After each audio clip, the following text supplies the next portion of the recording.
Salut mes petites pieuvres, je vous souhaite une bonne année et aujourd'hui nous allons nous retrouver autour d'un retour de lecture qui est une lecture commune que j'avais faite l'année dernière avec Solène Chartier, qui est également l'auteur de La Laïcha ainsi que La Princesse et les Papillons, et Ali RL qui est l'auteur de Let's Dance et de Immortalis dont on entendra parler au courant de l'année. Alors on avait lu un roman de R. Onsdor, Par le fer et le feu, qui est un roman auto-édité et que l'on peut retrouver sur Amazon en brochet ou en e-book, mais également si vous aimez les jolies éditions collector, elle en propose à la vente de temps en temps, donc du coup il faut s'inscrire à la newsletter et ainsi elle renvoie un petit message de temps en temps pour dire qu'elle met ses versions collector en vente. Donc voilà, pour commencer, je vais souligner que je lis vachement lentement par rapport à vous. La moyenne globale des gens autour de moi, c'est assez impressionnant. En fait, je me rends compte à quel point je lis lentement. Et du coup, en fait, l'année dernière, j'ai commencé à lire de la dark fantasy. Et comme il y avait cette très belle édition collector qui me faisait de l'œil, et que les filles avaient aussi envie de redécouvrir l'histoire pour certaines d'entre elles, et ben du coup, on s'est dit, allez, on est parti sur ce petit roman. Enfin, un petit roman, c'est un roman qui est de bonne taille quand même, hein.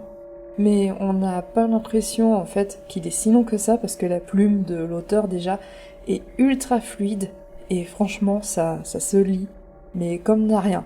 Après moi c'est juste que je suis lente, mais pour voir que je suis lente, enfin je décrochais pas en fait du livre. Donc dans ce roman, qu'est-ce qu'on va trouver ? Eh ben déjà on va trouver les deux personnages principaux, Ilut, je ne sais pas si je le dis correctement, je m'en excuse platement si je le dis mal, Ilut et Alban. Alors pour moi, clairement, le personnage de l'histoire, ça a été Ilut. Durant presque tout le roman, en fait, elle a une forme un peu comique, on va dire. C'est pas vraiment une licorne, c'est pas vraiment une chèvre, c'est quelque chose entre les deux. Bon, donc déjà ça, moi, j'ai adoré, parce que ça sort un peu du classique licorne. Mais c'est avant tout un personnage qui a une évolution assez énorme tout au long de l'histoire. Parfois, en fait, on pourrait avoir tendance à oublier sa nature profonde, mais l'auteur, elle a bien réussi à nous rappeler qu'elle n'est pas juste une petite chose fragile, car il y a quelques scènes que personnellement j'ai adoré, et oui, qui nous font rappeler que Ilut a quand même sa petite part de dangerosité, que c'est pas juste un simple animal de compagnie, on va dire quoi. Par contre, il y a Alban, et je suis désolée, mais Alban, j'ai pas réussi du tout à l'apprécier. Alors, en soi, c'est un personnage qui est vraiment complexe. Il a vécu des événements assez tragiques dans sa vie, il a eu des expériences atroces, donc on peut comprendre certains de ses choix. Néanmoins, j'ai trouvé qu'il restait quand même assez odieux dans le bouquin, et j'ai été un petit peu touchée par lui de temps en temps, mais ça a rarement été plus loin, et je n'ai pas réussi à m'attacher à lui, pas autant que ce que je m'étais attachée pour Ilut. On va retrouver également une romance un petit peu hors norme entre ces deux personnages, mais on n'est pas du tout sur une romance de type Harlequin. Et il y a également eu un travail autour de l'univers, notamment pour les petites insultes qui ont enrichi mon vocabulaire pour la plus grande joie de mon gueux.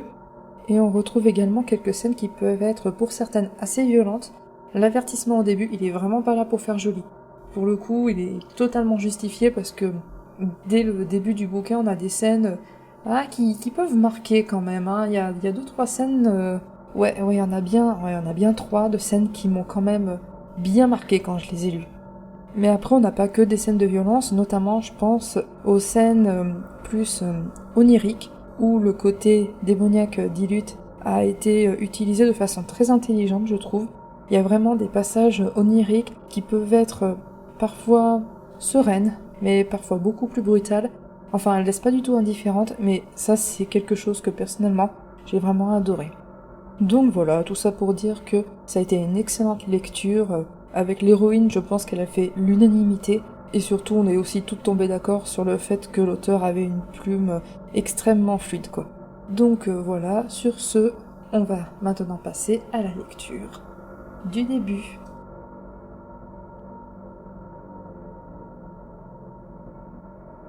Avant la lecture, je me permets d'émettre un petit avertissement de contenu. Car le prologue, tout va bien, pas de souci. Pour le premier chapitre, par contre, il y a une scène qui peut être violente, et donc je vous invite à l'écouter que si vous êtes préparés.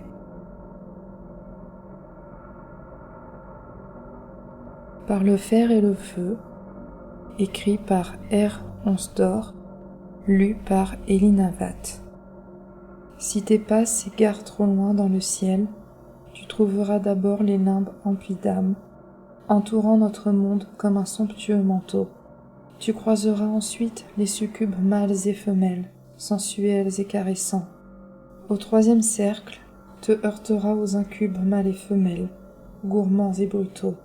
Tu passeras 4 strates de monstres et de dragons, pleins d'avarice et de colère.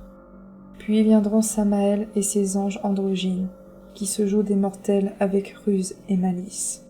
Enfin, ta marche cessera devant le 9e cercle, l'interdit, où règnent Lucifer et Satan dans l'ultime néant.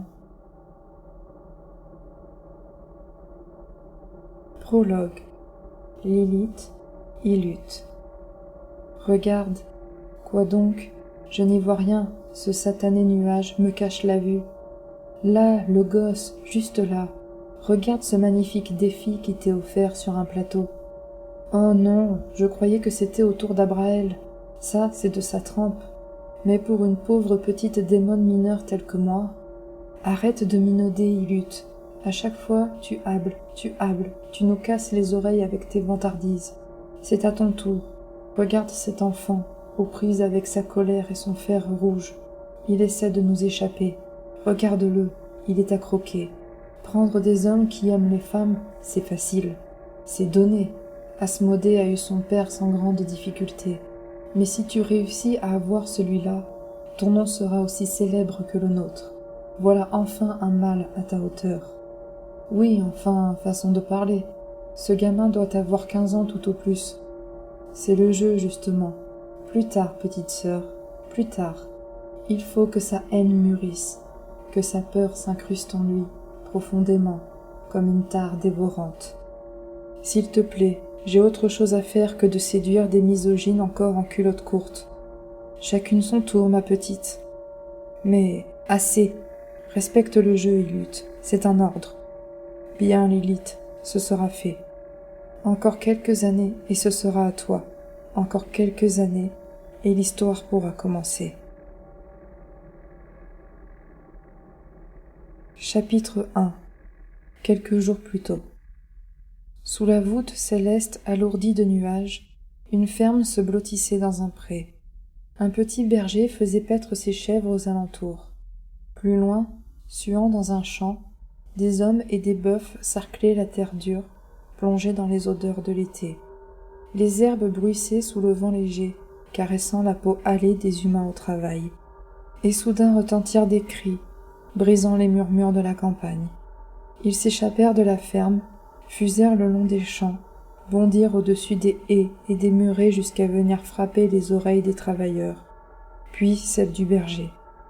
Suivant les pleurs et les lamentations, courant dans les herbes qui lui giflaient les jambes, la peur au ventre comme une grosse boule qui lui écrasait le souffle, le jeune pâtre galopa vers sa maison. Alban connaissait ces cris. Dans tous les villages, quand frappait le diable, les gens hurlaient ainsi. Il franchit le vieux chambranle mangé par les insectes, ignora l'écho de ses pas sur les dalles de terre cuite, puis bondit à la volée dans les escaliers. Il entendait les mots à présent, comme un essaim de guêpes qui bourdonnait dans la maison, comme un essaim d'effroi qui lui prédisait le pire. Il y avait du monde dans la chambre, et il craignit soudain pour la vie de son plus jeune frère, petit être fragile qui toussait depuis des mois. Mais un regard lui apprit que le bambin était sauf, que tous allaient bien, ou presque. Il se tenait autour du lit, dans un silence hagard qui terrifia Alban. Des sillons de larmes creusaient les traits hâves de sa mère. L'adolescent s'approcha doucement, le cœur battant à tout rompre, la gorge pleine de sanglots. Il savait déjà ce qu'il allait trouver. Sur le grand matelas infesté de puces, où 8 personnes dormaient habituellement, il y avait un corps. Piégé, emmêlé dans les draps, il avait le dos arqué par la douleur, les bras contorsionnés comme les marionnettes des montreurs de foire. C'était un cadavre tordu, fiévreux, au regard bestial et empli de spectres. L'adolescent eut du mal à reconnaître son père. On l'arracha à cette vision, le forçant à reculer jusqu'au couloir, puis jusqu'à l'escalier. Ses frères pleuraient derrière lui. Leurs sanglots transperçaient le silence qui lui engluait les oreilles. Muet, ahuri, il ne sentit pas les larmes couler le long de ses joues. Une seule pensée occupait son esprit, obsédante. Cette chose était son père. On aurait dit un animal. La ferme fut drapée de noir. Tout était noir, désormais. Absolument tout. Leur mère en était couverte. Elle se noyait dedans. Ses cheveux avaient disparu. Son corps avait disparu. Seul demeurait encore son visage livide. Les enfants ne pouvaient pas savoir que ce visage allait bientôt s'évanouir à son tour. « C'est un démon qui l'a tué », chuchotait-on dans la ferme, dans les prés, dans les étables aux alentours. « C'est un succube ». 1000 murmures couraient dans le village, crissés aux oreilles de la famille. Tout le monde le sait, les succubes tuent dans les rêves. Les succubes séduisent les honnêtes hommes. Ils s'approchent à pas de velours, rampent dans l'esprit endormi et s'unissent au corps. Et alors la vie quittait ce corps offert, ce corps volé. Le démon s'enfuyait, un ricanement peint sur son visage de femme, satisfait de son œuvre et repu de plaisir.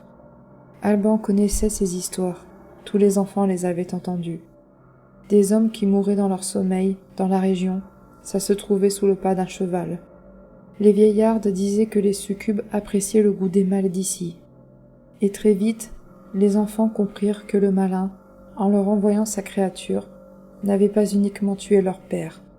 Ces saloperies d'esprit, maudites tiques qui ont besoin d'un corps pour approcher les vivants. Elles se cachent dans une femelle pour atteindre l'homme de la maison, pour se glisser dans ses rêves. Chatte, femme, brebis, peu importe, toutes maudites par le démon. C'était le serpent d'Ève, sa malédiction. Un sinistre parasite invisible qui se levait dans un corps afin de frapper. Le démon devait être encore là, tapi quelque part dans la ferme. Il appartenait à la famille de l'éradiquer. On commença par brûler vive la chatte de la maison. Les garçons regardèrent le feu, écoutèrent les cris. Les petits pleuraient. Ils n'avaient pas voulu voir ça, on les avait forcés. Alban ne pleurait pas, son cœur était sec. Il regarda fondre la minette qu'il avait tant aimée. Et dans les flammes rougeoyantes, dans les miaulements déchirants de la bête folle de douleur, dans les lambeaux de sa chair à vif, il voyait les contorsions du démon. Il alla vomir un peu plus loin, rejetant des bribes d'enfance dans un filet de bile. Puis il revint et garda les yeux fixés sur le brasier, jusqu'à ce qu'il n'en restât plus rien.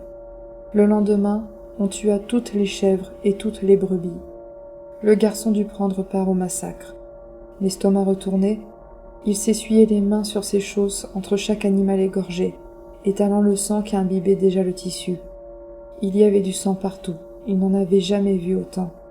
La terre battue de l'étable était couverte de sang, elle buvait le sang, bavait du sang lorsqu'on y marchait. Sur le bord, les badauds et les vieillards regardaient, les vieilles se signaient. Les boucs et les béliers, inconscients de leurs privilèges, se serraient dans un coin, tremblant à chaque hurlement de femelle. L'abattage terminé, on fit un grand tas dans la cour de la ferme, puis on y mit le feu. Chair impure ne pouvait être mangée. Les flammes durèrent toute la nuit, si hautes qu'on les voyait à des lieues et des lieues. L'odeur de chair brûlée s'incrusta dans la bâtisse comme un poison insidieux, dans les lits, dans les assiettes, profondément, déposant sa suie sanglante absolument partout, sur les pierres, sur les meubles. Les enfants vomissaient, le cœur soulevé. Les vieilles hochaient la tête, disant que c'était bon signe, que la mort chassait la mort. Alban pria toute la nuit, répétant ce mantra dans sa tête abrutie par l'insomnie. La mort chassait la mort, la mort chassait la mort.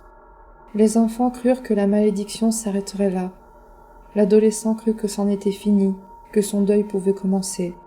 Aucun d'eux n'avait encore compris qu'il restait une femelle dans la ferme, la plus suspecte de toutes. Le jour d'après, un cortège de vieilles femmes pénétra dans la maison. Elles montèrent dans la chambre, enlevèrent tout ce noir derrière lequel disparaissait leur mère, avant de raser ses cheveux et ses sourcils. Ensuite, elles se retirèrent. Ce n'était pas à elles d'expier le reste. Dieu en avait fini avec cette pauvre femme. C'était aux traditions païennes de prendre le relais. La grand-mère, les rides de son visage lesté de malheur, monta à la chambre dans l'après-midi. Elle apportait un couteau à sa fille. Les enfants ne l'avaient pas vue, cachée dans les replis de sa robe austère. Mais Alban, lui, avait perçu l'éclat blafard de la lame. Fuyant la maison lardée de douleur, il s'échappa dans la campagne au milieu des ombres. Les herbes s'agitaient sous un vent d'orage. La lumière sanglante du crépuscule vomissait dans le ciel, incendiait les haies, les clôtures et les murets. L'adolescent resta immobile au milieu de cet apocalypse. Dans ses souvenirs, il vit des brebis paisibles arpenter ses pentes ingrates. Il vit un homme taiseux, au beau visage buriné, sarcler cette terre. Silencieux, le garçon regarda ce monde, son monde, être détruit jusqu'à la dernière pierre. « N'est-ce pas encore assez ?» hurla-t-il dans le vide. Un nuage d'étourneaux s'envola dans le sillage de ses mots, emportant sa rage vers le ciel. Quand est-ce qu'on cessera d'expier? Quand? Il imagina le démon à visage de femme tournoyer au-dessus de sa tête, rire de sa détresse. Une peur immense, irraisonnée, l'envahit tout entier avant d'être submergé par une vague de rage. « Vous mourrez jamais, vous mourrez pas comme mon père. » Il se signa en un geste tranchant, portant sa foi comme un bouclier. Lorsqu'il rentra chez lui, sa mère leur dit adieu. Elle finirait sa vie au monastère, espérant chasser hors d'elle le démon qui avait tué son époux. Ses yeux étaient bandés. Alban sut qu'ils étaient crevés. Il sut aussi qu'elle l'avait fait de sa propre main. Sa mère était forte. Jamais elle n'aurait laissé une autre s'abaisser à cela. Elle serra ses fils contre elle, l'un après l'autre, puis s'éloigna, suivant les sœurs qui disparaissaient dans la nuit. Sa lourde robe noire claquait dans le vent. Cette vision resta gravée dans la mémoire d'Alban. Les jours suivants furent vides, vides de sens, vides de lumière. Les 6 garçons ne disaient mot. Ils allaient se coucher à l'heure dite. Ils mangeaient leur soupe sous l'œil attentif de leur grand-mère. Ils s'asseyaient sur les marches de la cour et regardaient la vallée en silence pendant des heures. Ils n'avaient plus de troupeaux à faire paître, plus de brebis à mener, plus de chevreaux à soigner et à voir bondir dans les prés. Et surtout, ils n'avaient plus personne à aider au champ ni à la maison. Leur grand-mère secouait leurs balais et leurs marmites dans la cuisine. Leurs oncles s'agitaient à la ferme avec les bœufs, mais aux yeux des enfants, c'était comme s'ils n'existaient plus. Leurs silhouettes brassaient du vent, tels des spectres plus fades que leurs souvenirs. Chaque fois qu'Alban passait devant les vieilles, celles-ci se signaient d'un geste vif. Au début, l'adolescent n'y fit pas attention. Il ne voyait plus rien. Puis il recommença, petit à petit, à s'intéresser à ceux qui l'entouraient, et ce geste qui semblait le suivre partout commença à l'effrayer. Nul ne se signait devant ses frères. Pourquoi cela lui était-il réservé? Au fil des jours, la terreur s'empara de lui, à la vue des tantes et des grands-mères, une angoisse terrible, irraisonnée. Chaque fois qu'il les croisait, son cœur battait la chamade, et toujours, elle traçait la croix redoutée sur leur poitrine. Un jour, il osa poser la question à la mère de son père, tourmenté à l'idée de connaître la réponse. « Mon pauvre fils, les succubes aiment les jolis hommes, tout le monde le sait. Ton père, le Seigneur et son âme, en a fait les frais, et la famille avec lui. » Il y eut un silence, et les yeux tristes de la vieillarde se plantèrent dans les siens. Elle referma ses mains ridées sur les joues de l'adolescent, capturant son visage, figeant de peur ses yeux anthracites qui faisaient rougir toutes les jeunes filles du village. « Et toi, Alban, tu as hérité de sa belle figure. Dieu te protège, Dieu te protège. » Elle relâcha le garçon et se signa une énième fois. Il disparut, muet, dans les ombres de la maison. La nuit suivante, alors que le clocher du village sonnait la première heure, l'adolescent se réveilla en sursaut. Il était piégé dans ses draps humides de sueur, giflé de plein fouet par l'un de ces cauchemars qui le dévoraient depuis ce jour fatidique où il avait vu le cadavre exsangue de son père. Il resta immobile dans la pénombre de la chambre, peuplé des petits bruits de ses frères endormis. Puis il s'extirpa du lit, posa ses pieds nus sur le plancher grinçant. À pas de velours, Il voulut rejoindre l'escalier. Le grand miroir qui occupait tout un pan de la chambre, comme un témoin muet, l'arrêta soudain. Le garçon fixa le visage qui se dévoilait au milieu des ténèbres. Il le découvrit comme l'aurait fait un étranger. Ses cheveux bruns, humides de sueur, sa peau blafarde, si fine que des vénules bleues soulignaient les grands cernes sous ses yeux. La ligne de ses sourcils était princière, orgueilleuse. Ses traits gardaient finesse et élégance, alors que sa mâchoire plus forte laissait deviner l'adulte qu'il deviendrait. Un début de barbe chaotique ombrageait son menton. Les filles du village aimaient le taquiner avec ça, lui poser des baisers sur la joue pour adoucir leur pique gouailleuse. Il en avait déjà embrassé plus d'une. Leurs visages, dans son esprit, le répugnèrent soudain, et la vision du sien le terrifia. Sans cesse, en filigrane dans ses souvenirs, il revoyait le cadavre de son père, béat et douloureux, vidé de sang et de désir. Une bête morte en plein coït. L'image était incrustée derrière ses paupières, comme du sable coincé dans ses yeux. Impossible de s'en débarrasser. Il la voyait toute la nuit dans ses cauchemars, le matin dans son bol de gruau, le midi dans les prés surchauffés de soleil, le soir dans les traits tirés de ses grands-mères et les yeux vides de ses petits frères. Il revit sa mère partir au loin, aveugle et noyée dans sa bure noire. Il revit ses cadets pleurer en silence. Revit la minette se décomposer dans les flammes. La douleur le frappa de plein fouet. Son père était mort parce qu'il avait une femme, une chatte, des brebis et des chèvres. Son père était mort parce qu'il était une proie facile, et la famille entière avait été détruite avec lui. La tourmente de ses souvenirs se dilua dans l'obscurité. Alban reprit conscience du beau visage qui le fixait depuis la glace, ses traits à mi-chemin entre l'enfant et l'homme. Mon pauvre fils, les succubes aiment les jolis hommes. Son père était mort à cause de ce visage. Au pied du grand miroir, sur le plancher, un fragment brisé luisait sous la lune. Lorsque le coin s'était cassé, personne n'avait osé y toucher, par superstition. Alban se baissa lentement et se saisit du morceau. Il était petit dans sa paume, mais si coupant. On en aurait égorgé un lapin. Le garçon leva le regard vers son reflet, et soudain, comme dans une vision étrange qui ne l'aurait pas concerné, il vit son double lever le fragment de verre jusqu'à sa joue, doucement, et appuyer la pointe acérée juste sous son œil. Il se vit, lui, Alban, appuyer très fort comme pour ouvrir son visage en deux, avant de tracer une longue ligne vers ses lèvres. Tranchée nette dans le sillage du verre, la peau tendre s'ouvrit lentement, dévoilant la chair rosâtre cachée dessous. L'adolescent regarda le sang faire surface avec la délicatesse d'un rêve, puis dégorger de la crevasse et couler le long de son menton jusque dans son cou. Il était comme étranger face à lui-même. Il était autre. Il ne ressentait rien, ni peur, ni douleur. Et toi, Alban, tu as hérité de sa belle figure. Juste une froide satisfaction à la vue de la plaie béante qui, de sa paupière à sa lèvre, déchirait son visage. « Pas encore assez laid », murmura-t-il dans le silence. Il se détourna et sortit de la chambre, descendit l'escalier à pas de loup. Un filet de sang coulait le long de son torse, se perdait dans ses bras, suivait la ligne de son mollet et marquait chaque marche d'une virgule sombre. Le garçon erra sur la terre battue de l'étable, cherchant quelque chose, il ne savait quoi. Une pierre peut-être, ou les lames qu'on utilisait pour tondre les brebis. Une lueur rougeoyante dansait dans la pénombre, celle du foyer qu'un oncle inconscient avait oublié d'éteindre. Fasciné par le feu, Alban s'approcha. « Vous ne m'aurez pas, jamais. » Au bord de la pierre chaude, négligemment posée, attendait le fer rouge qui servait à marquer les bêtes.